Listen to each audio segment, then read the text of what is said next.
నమస్కారం గురుగారు. నమస్తే అమ్మ.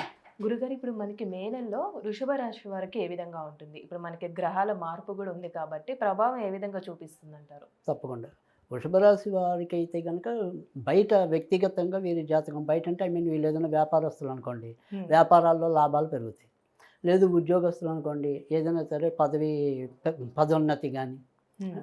తర్వాత లేదు జీతభత్యాల పెంపుదల గానీ, అంటే వ్యక్తిగత అభివృద్ధికి దోహదం పడేలాగానే మే నెల అనేది ఉంటుంది. హుహు. సో, వాళ్ళేదైనా సరే అభివృద్ధి కోసం చేసే ప్రయత్నాల్లో అయితే ముందుకెళ్ళటం అనేది ఉంటుంది కాబట్టి, వాళ్ళేదైనా సరే కొద్దిగా కష్టపడితే ఇప్పుడు ఫలితం వస్తుంది.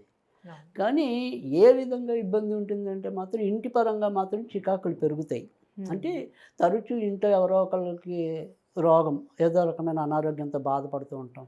హమ్మయ్య! నాన్న కొద్దిగా బాగున్నాడు అనుకునేప్పటికి అమ్మకి ఇంకో అనారోగ్యం రావటం. హ్మ్. లేదు అమ్మ బాగుందంటే భార్య.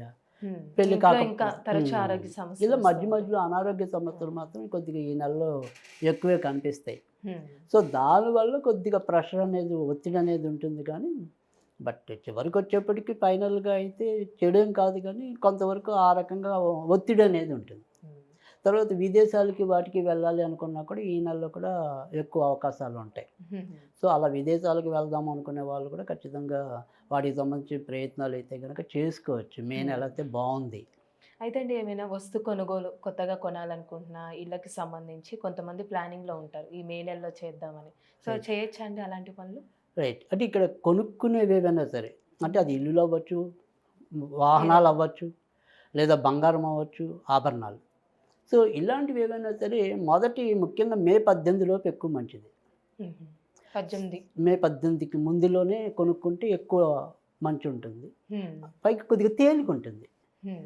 అంటే మనం అనుకున్నది అనుకున్నట్టుగా అమలు చేయడానికి కొంతవరకు మనకి గోచారం సహకరిస్తుంది. హ్మ్.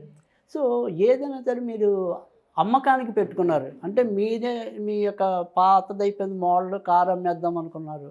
హ్మ్. లేదు మీరు ఏదైనా సరే ఇల్లు అమ్మేసేసి ఇంకో చోట మంచిది తీసుకుందాం అనుకున్నారు. సో, ఇలా అమ్మే వాటికి, కొనే వాటికి కాదు. అమ్మాయి వాటికి. అమ్మే వాటికి మాత్రం మే 18 తర్వాత మంచిది. ఓకే. కొనేవాటికి ముందు మంచిది. హ్మ్. అమ్మే వాటికి తర్వాత మంచిది. హుహు. ఓకే.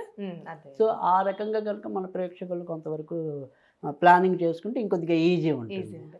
మరి అలానే వివాహ ప్రయత్నాలు చేస్తున్న వాళ్ళకి మరి మే నెలలో ఏ విధంగా ఉందండి వృషభ రాశి వారికి?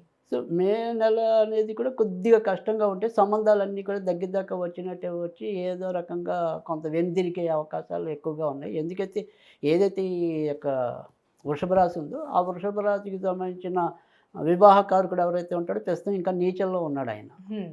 సో, తర్వాత ఈ లాభస్థానం దగ్గర రాహు ఉండటం వల్ల కూడా అది సంబంధాలు దగ్గర దాకా వచ్చి ఏదో విధంగా మళ్ళీ కొంత వాయిదా పడటం అలాంటి పరిస్థితి ఎక్కువుంటుంది. అయితే మే మనకి 18వ తారీఖు మధ్యాహ్నం నుంచి రాహు రాశి మారతాడు. సో, మే 18 నుంచి కొద్దిగా ముందుకెళ్ళే పరిస్థితి ఉంటుంది హ్మ్. వివాహ విషయాల్లో. హ్మ్.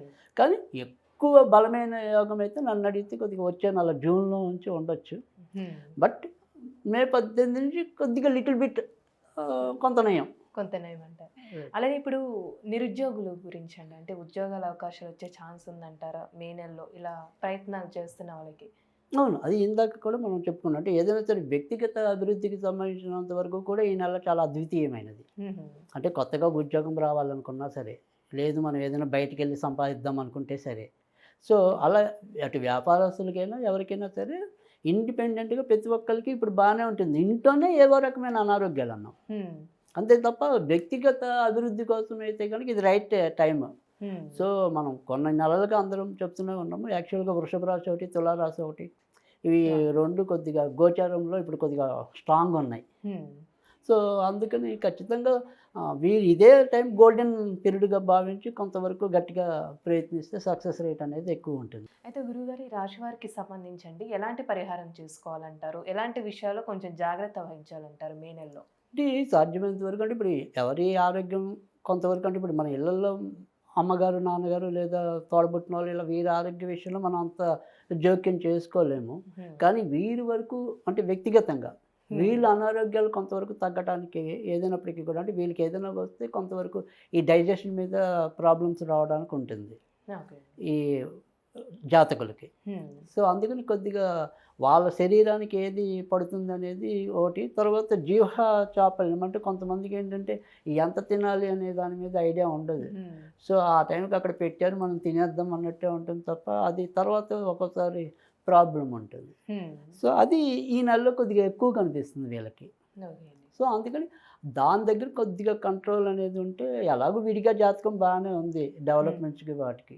సో, ఏదైనా కాస్తో కూస్తో బాగున్నది ఏదైనా ఉంటే కొద్దిగా అనారోగ్యాలు ఉన్నాయి మధ్య మధ్యలో.